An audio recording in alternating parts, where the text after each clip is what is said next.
Hey, glad you're here. I'm Milian, been a mastering engineer for 18 years, and I'm here to help you out.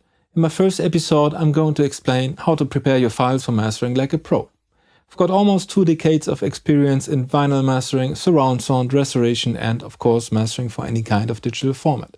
I've been involved in several top 10 productions, some even went gold or platinum, so I worked with the big shots and the indies alike. Well, enough about me, let's dive in. 1. Headroom. You might have been advised to always leave at least 3 dB headroom, right? Forget about it. The only thing that matters, keep your tracks from clipping. So your peaks should always stay below 0. And as long as those peaks aren't getting chopped off, we're good. And intersample peaks, don't sweat it. That's only a concern during DA conversion. Pro tip, 32-bit floating point. This gives your 24-bit files an extra 8 bits to stash all the info above 0 dB. So unlike 16 or 24-bit files, clipping can be undone. Yeah, it is possible, but more on that in another episode. 2. Stems. You could just send me your stereo track, but splitting it into stems can be a game changer.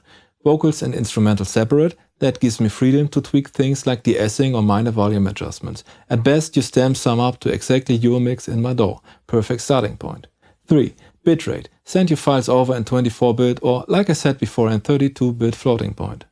4. Samplerate. Keep your sample rate native. If you're working in 44.1 kHz, send it to me in 44.1. Same goes for 48 and so forth. Upsampling might do more harm than good, but if necessary, I will handle that for you. Also, always keep dithering and noise shaping off. 5. Transients. Maybe you're used to mixing straight into a limiter or a compressor or a clipper. I get it, it's part of your workflow and you're used to the sound, but please send me your mix without mix bus compression. The more transients I have, the better I can shape them. And if you're really attached to that compressor sound, just send me a reference track. But sending a song with a limiter on the mix bus for mastering, it's like cutting your own hair before going to the hairdresser. It could work, but doesn't really make sense. 6. Frequency response. Feel free to leave your EQs on the stereo mix, but aim for a balanced frequency response. None of that overprocessed high-end or low-end stuff. Let me just shape that for you. 7. File types. No MP3. Please, I need a WAV or AIFF lossless.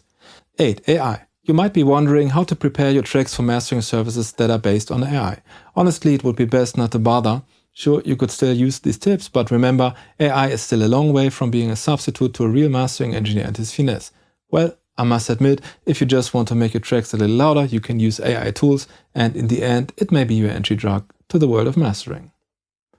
In the next episode, I'll explain how to prepare your files for Dolby Atmos mastering, and for those still doubting the existence of mastering in Dolby Atmos, I'll set the record straight.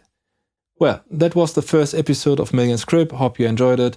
If you did, hit that subscribe button, drop me a comment, and cheers until next time.